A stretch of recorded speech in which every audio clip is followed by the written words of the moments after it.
अभी हम जिस टॉपिक पर बात करने जा रहे हैं वो है हमारा फ्यूचर कंटिन्यूअस टेंस। जी, हमने फ्यूचर इंडेफिनिट टेंस को डिस्कस किया था। उसके अंदर हमने क्या देखा था कि हेल्पिंग वर्ब हमारे विल और शेल इस्तेमाल हो रहे थे जो इमदादी फेल हैं, और इसी तरह से फॉर्म ऑफ वर्ब हमारी फर्स्ट फॉर्म इस्तेमाल हो रही थी। लेकिन अब बात हो रही है कंटिन्यूअस की। टेंस वही फ्यूचर है, मुस्तकबिल है, आने वाला वक्त है, और इसके अंदर गी गे का इस्तेमाल होगा। और इसी तरह से अब जो बात हो रही है वो है कंटिन्यूअस। हमारा जो फेल है वो कंटिन्यूअस है। फ्यूचर कंटिन्यूअस टेंस के अंदर रहा, रही, रहे का जिक्र होता है, ये आप लोग अच्छी तरह से जानते हो। इसी तरह से अब सेंटेंस उर्दू स्पीकिंग के लिहाज से इसकी पहचान यूं की जाएगी कि जिसके अंदर लास्ट में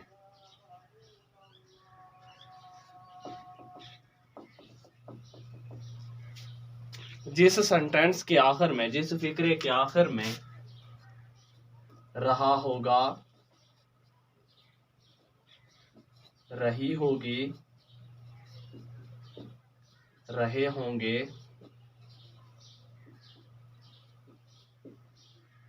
वगैरह आएगा, तो हमने समझ लेना है कि वो हमारा फ्यूचर कंटिन्यूअस टेंस है। जिसके अंदर रहा होगा, रही होगी, रहे होंगे वगैरह ऐसी सिचुएशन उर्दू सेंटेंस के अंदर आती है, तो हमें समझ जाना चाहिए कि सेंटेंस हमारा फ्यूचर कंटिन्यूअस का है और इसका स्ट्रक्चर कैसा होना चाहिए और इसे ट्रांसलेट किस तरह से करना है। हेल्पिंग वर्ब हमने कौन सा लगाना है, इमदादी फेल कौन सा लगाना है, और इसी तरह से फॉर्म ऑफ वर्ब कौन सी लगानी है, ये अभी अपने स्ट्रक्चर के अंदर देखते हैं। जी मेरे साथ चलिए। सेंटेंस का स्ट्रक्चर जो होता है वो सब्जेक्ट प्लस प्रेडिकेट पर मुश्तमिल होता है। प्रेडिकेट के दो पार्ट्स होते हैं, ये हम हर लेक्चर के अंदर पढ़ते आ रहे हैं और हर टेंसेस के अंदर पढ़ते आ रहे हैं। प्रेडिकेट के दो पार्ट्स होते हैं, एक होता है वर्ब और दूसरा ऑब्जेक्ट होता है। और वर्ब से मजीद दो पार्ट्स निकलते हैं किसी टेंसेस के अंदर। वो टेंसेस आप लोगों के कोई भी हो सकता है, फ्यूचर हो सकता है, प्रेजेंट हो सकता है, पास्ट हो सकता है, कोई भी टेंस हो सकता है। उसके वर्ब के दो पार्ट्स होते हैं, एक होता है आप लोगों का हेल्पिंग वर्ब और एक होता है आप लोगों का form of verb.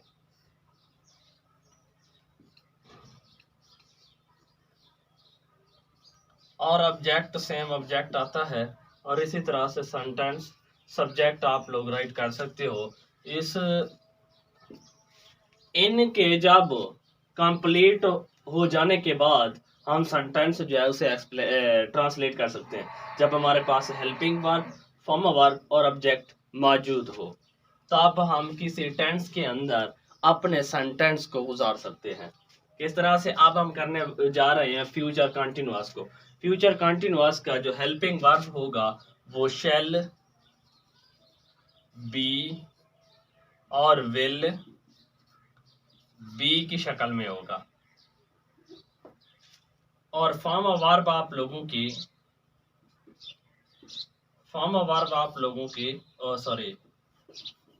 First form of verb plus ING होगी।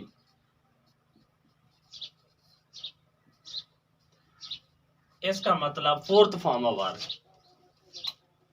फर्स्ट फॉर्म ऑफ वर्ब इस्तेमाल करनी है प्लस आईएनजी का इस्तेमाल करना है, जिसे हम फोर्थ फॉर्म ऑफ वर्ब का नाम देते हैं। और कंटिन्यूअस के अंदर हम हर टेंस के अंदर, चाहे वो प्रेजेंट के थे चाहे वो पास्ट के थे, चाहे वो प्रेजेंट कांटी थे या प्रेजेंट परफेक्ट थे, चाहे वो पास्ट कांटी थे या पास्ट परफेक्ट कांटी थे, उसके अंदर हमने first form of verb plus ING का इस्तेमाल किया था, वो कंटिन्यूअस की वजह से। आज हम फ्यूचर कंटिन्यूअस को डिस्कस कर रहे हैं, तो तब भी हम first form of verb plus ING का इस्तेमाल करेंगे। प्लस ऑब्जेक्ट हमारे सेंटेंस की सिचुएशन के मुताबिक होगा, प्लस फुल स्टॉप, सेंटेंस हमारा कंप्लीट। लेकिन देखना यह है कि सब्जेक्ट जो होगा वो भी दो ग्रुप्स में तकसीम होगा, क्योंकि हमारे पास हेल्पिंग वर्ब जो है वो शेल और विल की सूरत में है। तो इसी तरह से आप लोग बिला सोचे समझे, जिस तरह से हमने इंडेफी के अंदर किया था उसी तरह से यहाँ पर भी चेंजिंग लाएंगे। आई और वी के साथ शेल बी का इस्तेमाल करेंगे, जो कि एज अ फर्स्ट पर्सन है, और बाकी सब के साथ विदाउट आई वुई, तमाम के साथ हम विदाउट आई वुई बाकी तमाम सब्जेक्ट के साथ will be plus first form ING plus subject का इस्तेमाल करेंगे। बस यही आप लोगों ने देखना है। आइए आगे चलते हैं एक्सरसाइज की तरफ। सेंटेंस बनाते हैं।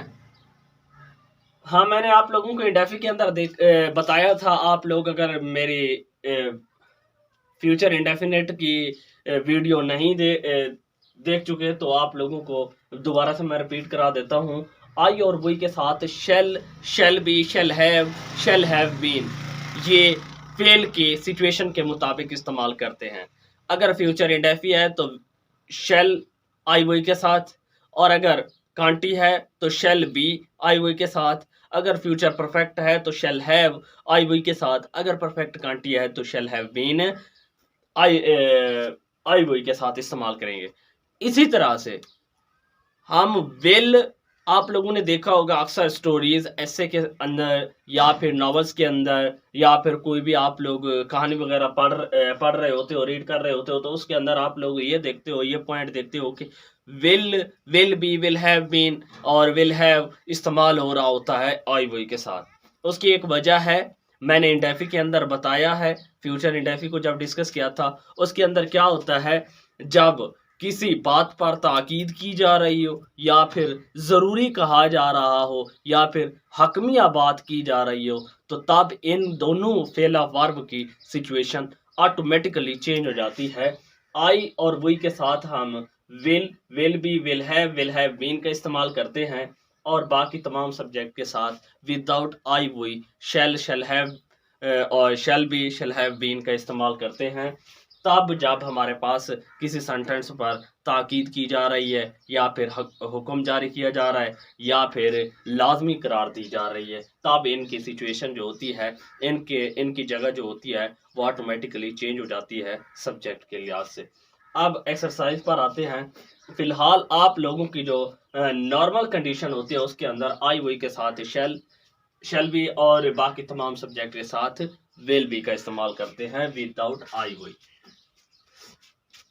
सेंटेंस पर आते हैं, एक्सरसाइज बनाते हैं। सिंपल सेंटेंस पहले बनाते हैं। सिंपल के लिए आप लोग आई से ले सकते हो। वो काम कर रहा सॉरी हम काम कर रहे होंगे, we shall be working,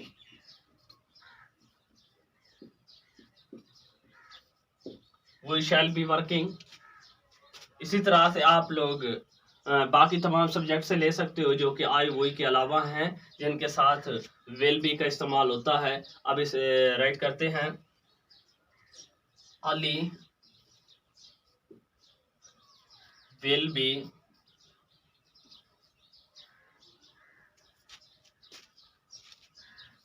driving a bus, Ali बस चला रहा होगा। अब नेगेटिव की तरफ आते हैं, मनफी सेंटेंस बनाते हैं, और इसी तरह से आप लोगों ने एक्सरसाइज करते जाना है। आई हुई के साथ शैल, बाकी तमाम विदाउट आई हुई, बाकी तमाम के साथ आप लोगों ने विल बी का इस्तेमाल करना है। अभी नेगेटिव बनाते हैं। नेगेटिव के लिए आप लोगों के पास जो सब्जेक्ट हैं ये फर्स्ट पर है और ये सेकंड पर है, तो आप लोगों ने प्रेफर करना है फर्स्ट को। अगर आप लोग नेगेटिव बना रहे हो तो शेल के बाद नॉट और विल के बाद नॉट, बाद में बी का इस्तेमाल करना है। और इसी तरह से अगर आप इंटरोगेटिव बना रहे हो तो तब भी आप लोगों का जो सब्जेक्ट होगा, सब्जेक्ट से पहले विल और शेल को जस्ट राइट करोगे, बी को आप लोगों ने पहले वाली सिचुएशन पहली जगह पर रहने देना है, जो कि वर्ब है। वर्ब के साथ इन्हें वहीं छोड़ देना है। आप लोगों ने चेंज जो करना है वो शेल और विल को करना है। शेल और विल के बाद नॉट लगाना है और विल और शेल के बाद सब्जेक्ट इस्तेमाल करना है। इसका मतलब विल और शेल को ही हरकत देनी है, बी को अपनी जगह पर रहने देना है। बस यही इसके अंदर चेंजिंग है। अभी नेगेटिव बनाते हैं, आप लोगों को समझ आ जाएगी। ही will not not be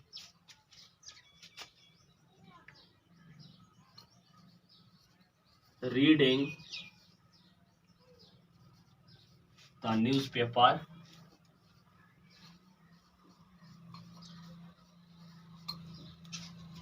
एक और सेंटेंस बना सकते हो अपना शेल के ग्रुप से जिसके अंदर आई हुई है I shall not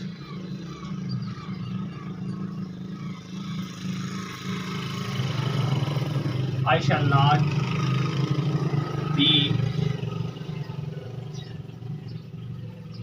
teaching any other topic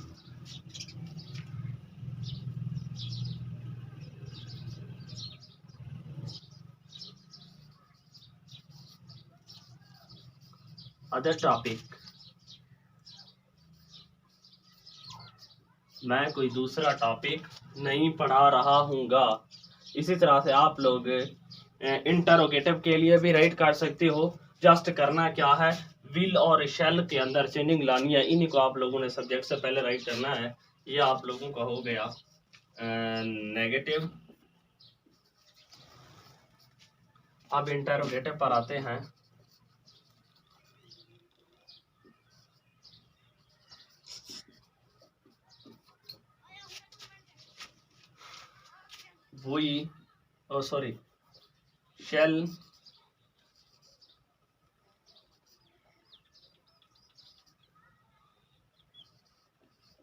shall we be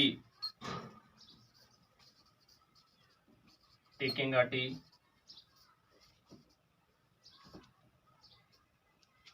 और लास्ट में क्वेश्चन मार्क देना है, क्वेश्चन मार्क जरूर देना है।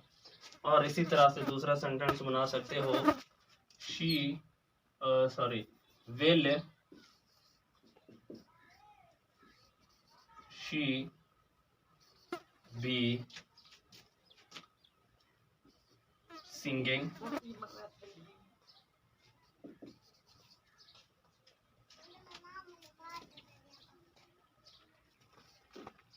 क्या वो गाना गा रही होगी?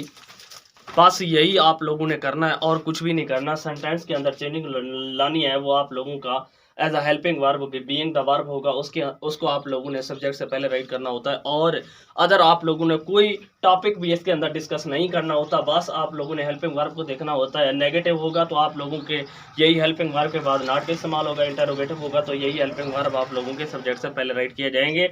बस यही टॉपिक है। इंशाल्लाह नेक्स्ट टॉपिक के लिए मैं आप लोगों का मुंतजर रहूँगा और कमेंट्स के अंदर आप लोगों ने ज़रूर शेयर करना है। जी शुक्रिया, और आप लोगों ने सब्सक्राइब ज़रूर कर देना है।